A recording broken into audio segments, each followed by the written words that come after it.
अरणी माता का एक नियम था, वेद व्यास जी की अर्धांगिनी अरणी माता का एक नियम था। जितने भी ग्रंथ स्वामी लिखते तो पूछती थी कि आपने क्या लिखा है मुझे सुनाइए। किंतु आज जब पूछा कि हे स्वामी आपने पंचम वेद लिखा है मुझे सुनाओ ना, क्या लिखा है इसमें, कहा नहीं देवी ये मैं नहीं सुना सकता, जीवा लड़खड़ाने लगी है। और यदि मैंने कोई श्लोक तुम्हें बोला सुनाया और श्लोक में कोई अर्थ का अनर्थ हो गया तो सुनाना नहीं सुनाना बराबर हो जाएगा। कहते हैं ना हरि हरि के 1000 नाम, लाख नाम राम के, और कृष्ण के करोड़ नाम, सहस्त्र नाम शंभू के। कहा जाता है कि हरि लिखना उतना ही सहज है, पर हरि को समझ पाना बड़ा ही मुश्किल माना जाता है।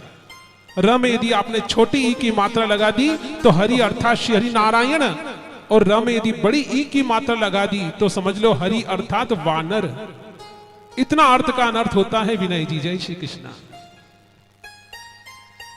तो इस प्रकार से उन्होंने प्रसन्नचित होकर के कहा कि देवी मैं सुनाना तो चाहता हूं तुम्हें, किंतु अपनी जीवा से नहीं। मैं अब सोचता हूं कि तुम्हारे एक संतान हो और तुम्हारी संतान तुम्हें सुनाए। आस पड़ोस के छोटे छोटे बच्चे होते हैं, माताएं मंदिर जाती हैं और कुछ माताएं अपने पोता पोती को साथ लेकर के आती है ना, वहां पर बार बार उनसे किलवाती, बोलो ओम नमः शिवाय, ओम शिवाय नमस्तुभ्यम, कई प्रकार के श्लोक बुलवाती हैं। अब माताओं को बोलना स्वयं को आता है, पर बच्चा जब उनका पोता तुतली भाषा में टूटा फूटा भी भगवान का नाम ले ले तो एक मन में प्रसन्नता जागृत हो जाती है, प्रफुल्लित हो जाता है उनका हृदय। उसके बाद भी आस पड़ोस की माताएं आती तो उनको इतनी प्रसन्नता नहीं होती। उनको कब होगी कि जब हमारे पोता पोती होंगे और वो जब सुनाएंगे। ये भाव, ये भेद हमारे मन में है, क्योंकि हमारा स्वभाव है। इसलिए आज प्रेम पूर्वक कहने लगी कि हे स्वामी जब से विवाह होकर के आई हूं मैं आपकी सेवा में रत हूं। मेरी माता ने जब विवाह करवाया था, आपके हाथों में मेरा कन्यादान दिया था, तब मुझे समझाया था अपने स्वामी की सेवा ही परमात्मा की सेवा समझना। किंतु व्यतीत करूं इसलिए एक दिवस व्यतीत कर लूंगी, मुझे पता नहीं चलेगा। पर स्वामी आप क्या कहते थे कि मन मरी ममता मरी, मर गयो शरीर, पर आशा तृष्णा ना मरी, कह गयो दास कबीर। देवी क्या तुम संतान उत्पत्ति की बात करती हो, क्या मोह माया के वशीभूत होने की बात करती हो? तुम्हें भगवान में मन लगाना चाहिए, चित्त लगाना चाहिए। और आज वृद्धावस्था में स्वामी आप कह रहे हैं कि तुम्हारी संतान तुम्हें सुनाएंगी। अब मुझे संतान का जन्म कैसे होगा? कहा कि अवश्य होगा जब श्री हरि की कृपा होगी। जब हरिहर की कृपा किसी के ऊपर होती है तो जन्म जन्मांतर के पुण्य उदित हो जाते हैं। और कहते हैं ना कि जब पितरों की कृपा होती है वे वेद व्यास जी महाराज जो सुनाते हैं वे उनके पुत्र सुखदेव जी महाराज, और जो कथा का वाचन करें वे शुक और वेद व्यास स्वरूपा माने जाते हैं। और जिनके ऊपर पितरों की असीम कृपा होती है, हरिहर की कृपा होती है और जन्म जन्मांतर के पुण्य उदित होते हैं, तब उनके घर के आंगन में वे लोग भागवत पुराण का आयोजन करा पाते हैं। धन्य ऐसी संतानें और धन्य है उनके पूर्वज जो भागवत पुराण की रचना कराते हैं और वाचन करवाते हैं। प्रसन्नचित होकर के आज श्री वेद व्यास जी महाराज ने कहा देवी श्री कृपा अवश्य होगी। आज अपने साथ अपनी अर्धांगिनी को प्रदोष ऋतु देख करके, प्रदोष का दिवस देख करके ले करके चले हैं और नर्मदा जी के तट पर पहुंचे और कहने लगे रेवा मैया आज आपकी कृपा हो जाएंगी तो आज शंकर से, महादेव से साक्षात्कार हो जाएगा। क्योंकि नर्मदा का तो कंकर कंकर ही शंकर है। आज कटी तक जल भरा हुआ है। अपनी अर्धांगिनी के साथ स्नान करते हैं और सूर्य को अर्घ देने के बाद देवाधिदेव महादेव का ध्यान करने लगते हैं। महादेव जी प्रसन्न हुए, प्रकट होते हैं और कहने लगे कि हे वेद व्यास कहो तुम्हें क्या वरदान चाहिए? तुम्हारी भक्ति की पराकाष्ठा को देख करके मैं यहां आया। संत हृदय नवनीत समाना, तुमने आज तक दूसरों का भला करने में ही अपने पूरे जीवन को व्यतीत कर दिया। आज भी तुम किसके लिए कामना करना चाहते हो? तुम्हारी मंगल कामना क्या है? वह जानने के लिए उद्यत हो रहा हूं। कहा कि हे प्रभु, आपके समान एक पुत्र की प्राप्ति करना चाहता हूं, क्या मेरे भाग्य में पुत्र सुख लिखा है?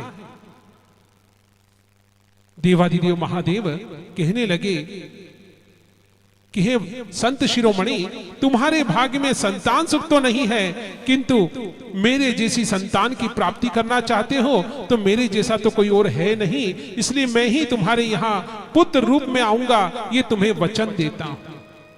किंतु मुझे एक वचन देना होगा, मैं ब्रह्मचर्य का पालन करूंगा, विवाह से रहित रहूंगा, और जिस हेतु से तुम्हें संतान चाहिए, पंचम वेद का वाचन करने के लिए वही बनकर के आऊंगा। कहा मुझे स्वीकार है। अब जैसे ही वचन दिया और पुनः लौट करके अपनी कुटिया में आए हैं। अब स्वामी जब स्नान करके आते थे ना, संध्योपासन की तैयारी करती थी अरणी माता।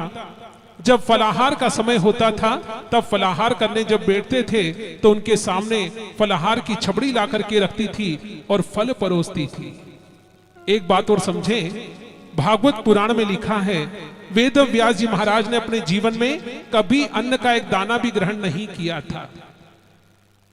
जन्म से लेकर मृत्यु उपरंत तक उन्होंने मात्र फलाहार ही ग्रहण किया। और फलाहार में क्या ग्रहण करते थे?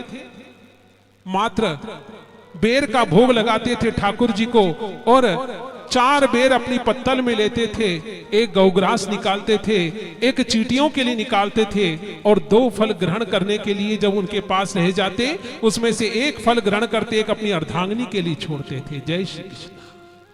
ऐसे भाव हृदय में होना चाहिए। और गौग्रास जिसके लिए कहा जाता है कि गौग्रास 3 प्रकार के होते हैं। एक होता है राजसी, एक सात्विक और एक तामसी। सात्विक गौग्रास और सात्विक दान किसको कहा जाता है? जब भोजन की थाली हमारे सामने परोसी जाती है और उसमें जो गरम गरम फल का ऊपर वाला होता है उसमें से जो ग्रास हम निकालते हैं उसको सात्विक गौग्रास कहा जाता है। जो हमें प्रिय लगे वही हम गौ माता के नाम से निकाले, वह सात्विक गौग्रास माना जाता है। राजसी ग्रास उसे कहा जाता है जो हमें प्रिय तो लगता है किंतु आज खाने का मन नहीं है, वो उठा करके गौ माता के लिए निकाल दिया तो कहा जाता है वो राजसी दान आपने किया है।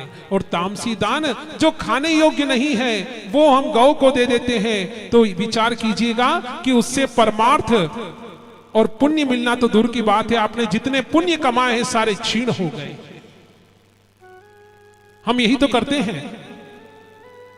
हमसे तो संत अच्छे हैं जो भिक्षाटन के लिए जाते हैं। जब संत शंकराचार्य जी महाराज ने जब संकल्प लिया था सन्यासी होने का तो एक नियम का पालन किया था कि 5 घरों से प्रतिदिन भिक्षाटन के लिए जाऊंगा और भिक्षाटन करने के बाद जो मुझे प्राप्त होगा परमात्मा को भोग लगा के ग्रहण कर लूंगा और जो शेष बच जाएगा वह मैं किसी और को प्रसादी ग्रहण करवा दूंगा।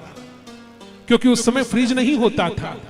उस समय ऐसा नहीं था कि आज बच गया तो कल के लिए रख दे, शाम के लिए रख दे, नहीं।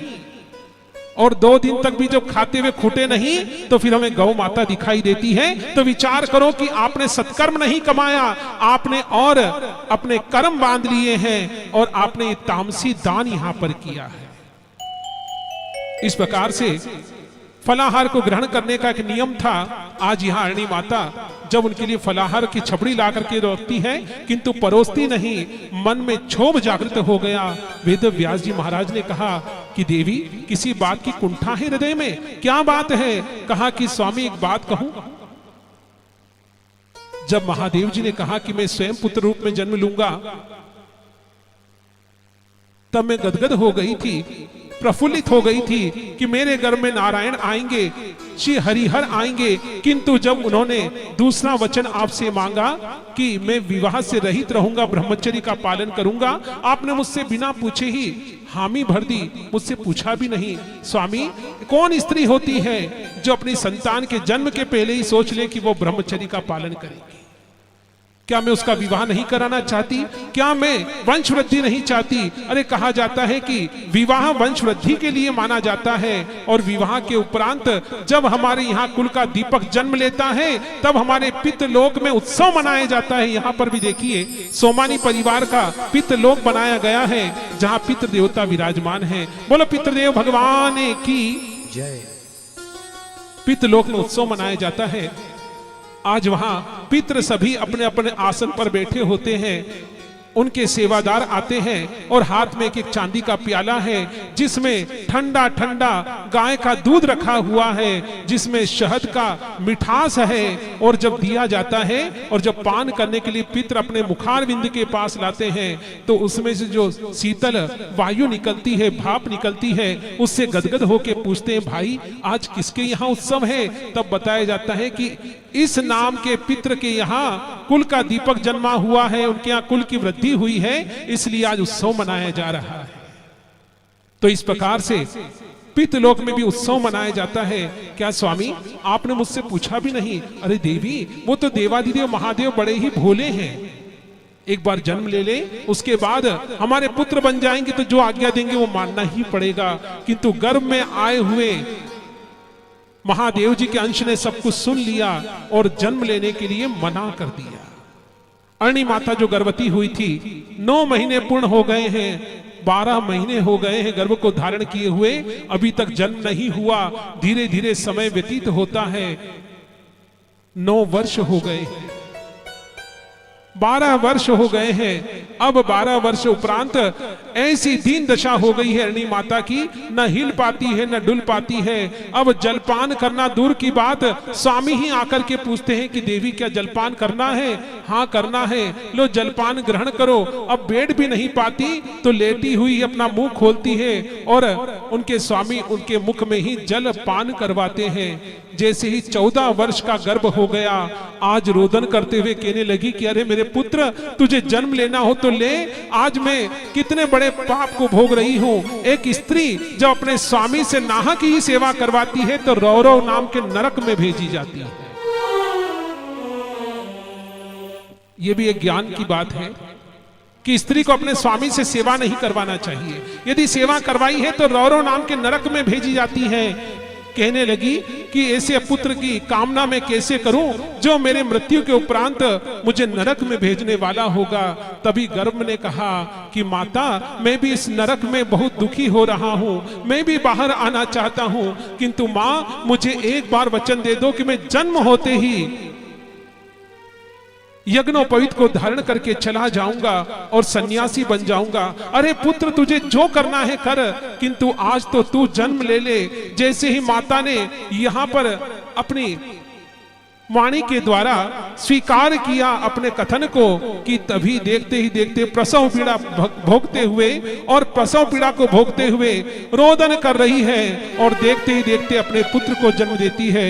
बोलो श्री सुखदेव जी महाराज की जय। सुखदेव जी महाराज का जन्म हुआ है।